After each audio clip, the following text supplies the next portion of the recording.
FYI, when someone is telling you about a situation that they've encountered with the narcissist, don't be so quick to be dismissive and act as if because this person is in the community doing great deeds for the community, they're amazing on their jobs. That's what they use to camouflage who they really are. One or two of what they use, because they use so many different things. It's just so challenging to tell with some of them because they get so creative with what they do because of who they are. And once again, it's not because they're so smart, they're intelligent. It's simply because it's a practice behavior that they've been doing for years. So quite naturally, they would become really good at what they do. They have developed a craft of being manipulative, being deceitful, and all of the above. But what happens is, I could use me for an example. My former narcissist husband, because he was so active in the community, quote unquote, Mason, because he was so active in the community, and because he was such great worker. He was a worker. But then that was the way that he was able to hide all of the other evil and toxic things that he was doing. Because in the organization that he was in, well, there were some that knew and knew better, but then there were some who really didn't know him and just thought that, man, he's good at what he does. He's very dedicated. And all of these things played a huge role in them not believing what I said, because they were so used to this man being great in the community with the kids, doing volunteering on the weekends, picking up trash on the highway. So certainly he can't be as bad as what this woman is trying to say he is. That's what they hide behind. So when a person is telling you, listen, I'm with this individual and he or she is doing all these things, don't be so quick to dismiss them because of what they do and who they are to you. Who they are to you is completely different from who they are behind closed doors.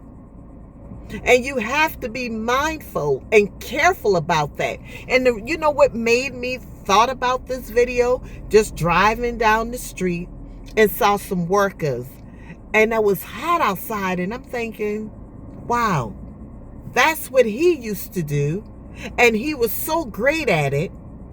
He was amazing at work.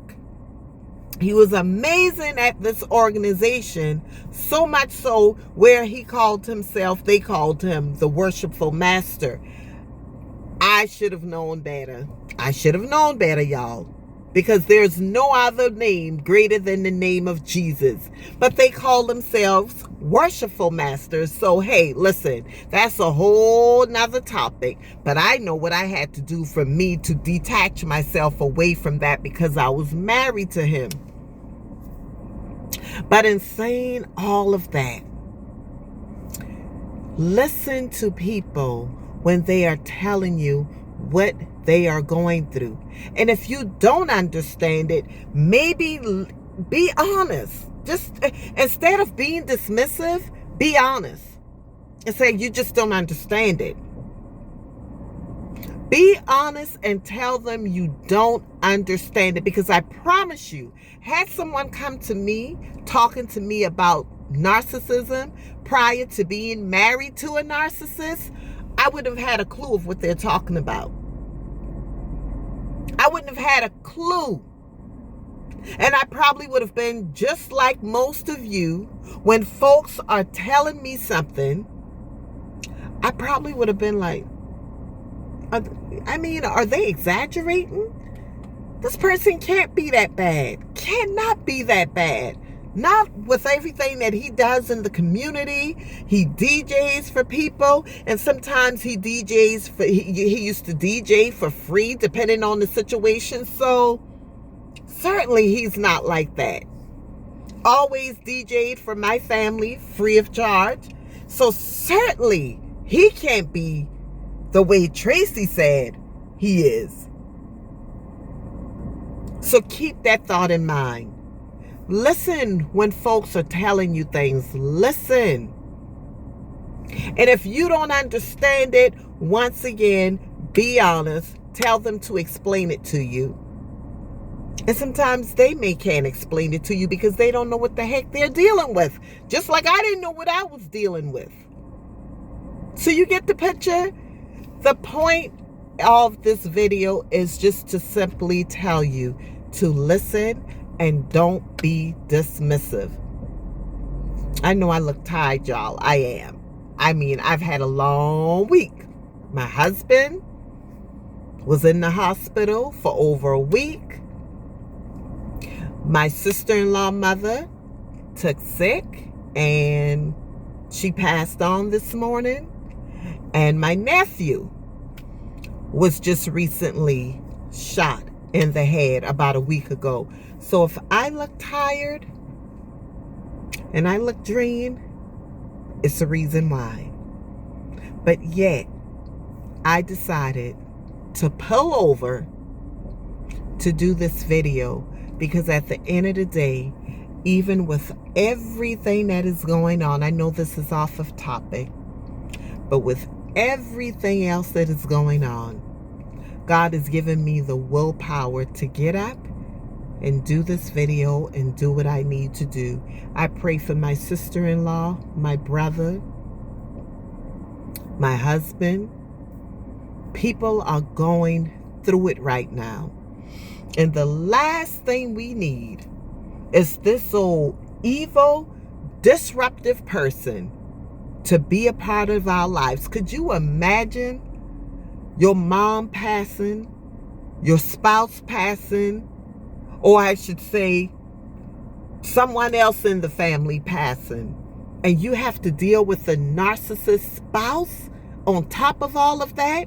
Trust me, that is horrible.